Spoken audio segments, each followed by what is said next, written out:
Om Shri Sai Nathaya Namaha. Chapter 32.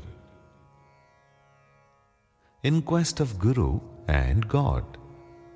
Fasting disapproved. In this chapter, Hemad Pant describes two things. Number one, how Baba met his Guru in the woods and through him God. And number two, how Baba made Mrs. Gokhale, who had made up her mind to fast for 3 days, eat Puran Polis. Preliminary. In the beginning, Hemad Pant describes the sansar, that means visible world, by the allegory of Ashwatha, that means banyan tree, which has in the phraseology of the Gita roots above and branches below. Its branches are spread downward and upwards and are nourished by the gunas, that means qualities, and its sprouts are the objects of the senses. Its roots, leading to actions, are extended downwards to this world of men. Its form cannot be known in this world, nor its end, its beginning, nor its support. After cutting this Ashwatha tree of strong roots with the sharp weapon of non-attachment, one should seek the path beyond, trading where there is no return.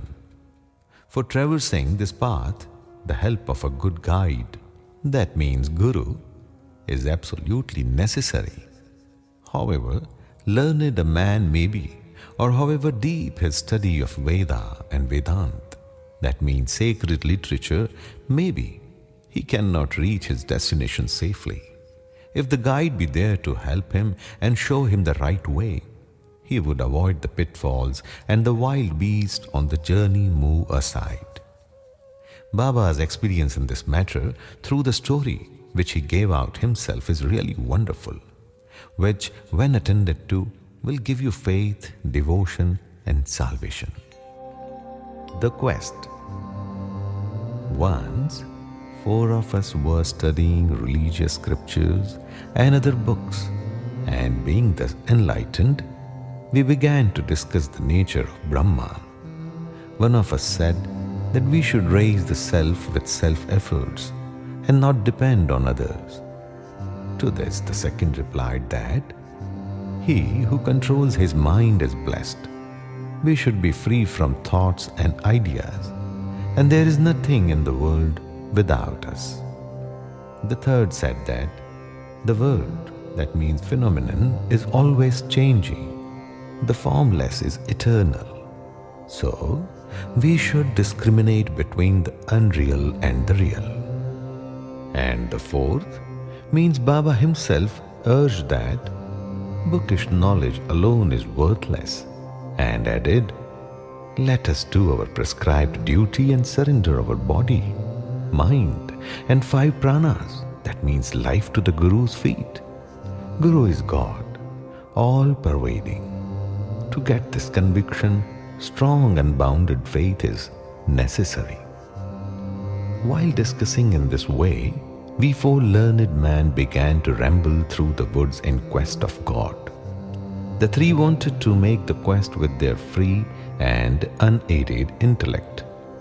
On the way, a Vanjari means a man who trades in certain things such as grain, etc., by carrying them on bullock, met us and asked us, "It is hot now. Where and how far are you going?" "In the woods," we replied. He inquired, "On what quest are you bound?" We gave him an ambiguous and evasive reply. On seeing us rambling aimlessly, he was moved and said, "Without knowing the woods fully, you should not wander at random. If you want to walk through forests and jungles, you should take a guide with you. Why do you exert yourself unnecessarily during this hot noon sun? You may not give out to me your secret of the quest. Still, you can sit down, eat bread, drink water, take rest and then go. Be always patient at heart." Though he spoke so tenderly, We discarded his request and marched on. We thought that we were self-contained men and needed nobody's help. The woods were vast and trackless. The trees therein grew so close and tall that the sun's rays could not penetrate through them. So we lost our way and wandered here and there for a long time. Ultimately, through sheer good luck, we came back to the place from where we started. The Vanjari met us again and said, "By relying on your own cleverness, you missed your way. A guide is always necessary to show us the right way in small or great matters, and no quest can be successfully carried out on an empty stomach.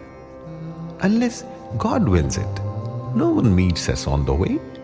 Do not discard offers of food. Served dish should not be thrust away. Offers of goods should be regarded as auspicious signs of success."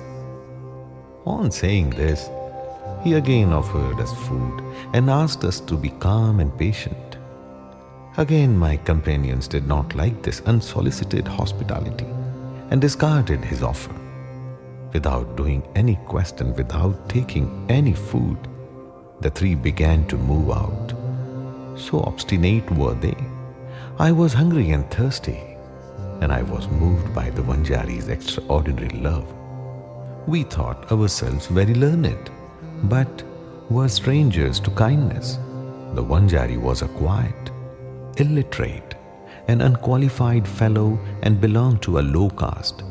Still, he had love in his heart and asked us to eat the bread. In this way, he who loves others disinterestedly is really enlightened, and I thought acceptance of his hospitality was the best beginning of getting knowledge. So very respectfully, I accepted the loaf of bread offered, ate it, and drank water. Then lo, the Guru came and stood before us. What was the dispute about? He asked, and I told him everything that had happened. Then he said, "Would you like to come with me? I will show you what you want. But he alone who believes in what I say will be successful." The others did not agree to what he said and left him, but I bowed to him reverently and accepted his dictum. Then he took me to a well, tied my feet with a rope and hung me, head downwards and feet up, from a tree near the well. I was suspended 3 feet above the water, which I could not reach with my hands or with my mouth.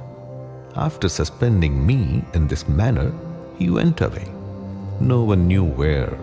After 10 or 12 ghatakas, that means 4 to 5 hours, he returned, and after taking me out quickly, asked me how I fared. In bliss supreme I was. How can a fool like me describe the joy I experienced? I replied.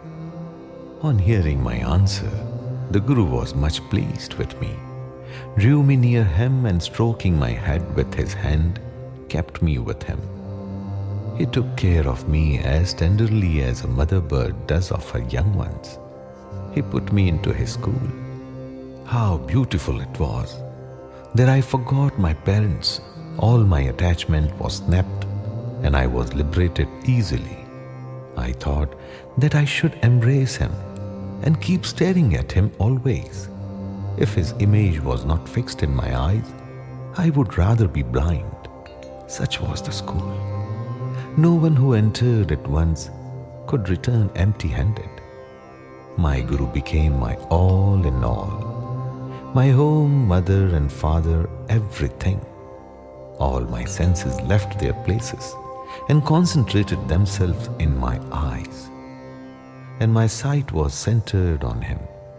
Thus, my Guru was the sole object of my meditation, and I was conscious of none else. While meditating on him, my mind and intellect were silent, and I had thus to keep quiet and bow to him in silence. There are other schools where you see an altogether different spectacle. The disciples go there to seek knowledge and spend their money, time, and labor. But ultimately, they don't gain much. The Guru there boasts of his secret knowledge and his straightforwardness. He makes a show of his sacredness and holiness. He speaks a lot and sings his own glory, but his own words do not touch the disciples' heart, and they are not convinced. So far as self-realization is concerned, he has not reached that. How can such schools be of any use to the disciples, and how can they be benefited? The Master, means Guru, mentioned above was of different type. By his grace, realization flashed upon me of itself without effort or study. I had nothing to seek. Everything became to me as clear as broad daylight. The Guru alone knows how the inverse suspension, with head down and feet up, can give happiness. Among the four, one was a karmakandi, that means ritualistic, who only knew how to observe and abstain from certain rites. The second was jnani, who was puffed up with pride of knowledge. And the third was a bhakta, who surrendered himself completely to God, believing that he was the sole doer. When they were discussing and arguing, the question of God came up, and they, depending on their unaided knowledge, went in search of him. Sai, who was discrimination and dispassion incarnate, was one of the four, on being himself Brahma incarnate. Some may ask, why did he mix with them and act foolishly? He did this for setting an example to follow. Though an incarnation himself, he respected a low Vanjari by accepting his food with the firm belief that food is Brahma, and showed how those who rejected Vanjari's hospitable offer suffered, and how it was impossible to get jnana without a guru. The Shruti, that means Taittiriya Upanishad, exhorts us to honor and worship mother, father, and preceptor, and to study means learn and teach the sacred scriptures. These are the means of purifying our minds, and unless this purification is effected, self-realization is not possible. Neither the senses nor the mind and intellect reach the self. Modes of proof such as perception and inference will not help us in the matter. It is the grace of the Guru that counts. The objects of our life such as dharma, artha, and kam are attainable with our effort, but the fourth object, moksha, that means liberation, can only be had with the help of the Guru. In the life story of Sri Sai, many personalities appear and play their part. Astrologers come and give out their predictions. Princes, nobleman, ordinary and poor man, sannyasis, yogis, singers, and others come for darshan. Even a mahar comes and making his salutations and says, Sai is the Mai Baap, that means true parents, who will do away with our rounds of births and deaths. So many others, such as jugglers, gondhalis, means who sing devotional songs, the blind and the lame, nathpanthis, dancers, and other players come and are given suitable reception. The Vanjari also appeared at the right time and played the part assigned to him. Let us now revert to the other story. Fasting and Mrs. Gokhale. Baba never fasted himself, nor did he allow others to do so. The mind of the person who fasts is never at ease. Then how could he attain his paramarth, that means goal of life? God is not attained on an empty stomach. First, the soul has to be appeased. If there be no food in the stomach and nutrition, with what eyes should we see God? With what tongue should we describe His greatness?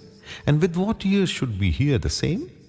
In short, when all our organs get their proper nutrition and are sound, we can practice devotion and other sadhanas to attain God. Therefore, neither fasting nor overeating is good. Moderation in diet is really wholesome, both to the body and mind. One Mrs. Gokhale came to Shirdi with an introductory letter from Mrs. Kashibai Kanitkar, a devotee of Baba, to Dada Kelkar. She came to Baba with a determination to sit at Baba's feet and observe a 3 days fast. The previous day Baba said to Dada Kelkar that he would not allow his children to starve during the Shimga, that is holy holidays, and that if they had to starve, why was he there? Next day, when the woman went with Dada Kelkar and sat at Baba's feet, Baba at once said to her, "Where is the necessity of fasting? Go to Dada Bhar's house, prepare the dish of Puran Polis, feed his children and yourself too." Shimga holidays were on. Mrs. Kelkar was then going through her menses, and there was nobody to cook in Dada Bhar's house. So Baba's advice was very timely. Then Mrs. Gokhale had to go to Dada Bhar's house and prepare the dish as directed. She cooked that day, fed others and herself. What a good story and how beautiful its import. Let's hear the story of Baba's Sarkar. Baba gave a story of his boyhood as follows. When I was a youngster, I was in search of bread and went to Bede. There I got embroidery work. I worked hard, sparing no pains. The employer was very much pleased with me. 3 other boys worked before me. The first got ₹50, the second ₹100, and the third ₹150. And I was given twice the total of this amount, ₹600. After seeing my cleverness, the employer loved me, praised me, and honored me with a full dress, a turban for the head, and a shela for the body, etc. I kept this dress intact without using it. I thought that what a man might give does not last long, and it is always imperfect. But what my Sarkar, means God gives, lasts to the end of time. No other gift from any man can be compared to his. My Sarkar says, "Take, take."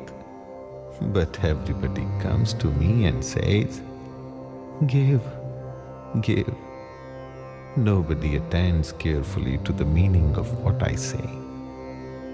My Sarkar's treasury, means spiritual wealth, is full. It is overflowing. I say, dig out and take away his wealth in cartloads, and blessed son of a true mother should fill himself with this wealth. The skill of my fakir, the leela of my Lord, and the aptitude of my Sarkar is quite unique. What about me? Body, means earth, will mix with earth, breath with air. This time won't come again, no matter where I go or where I sit. Maya always troubles me much. Still, I am always anxious for my men. He who does anything, means spiritual endeavor, will reap its fruit, and he who remembers these words of mine will get invaluable happiness. Bow to Shri Sai. Peace be to all. Shri Sai Nath Maharaj ki Jai.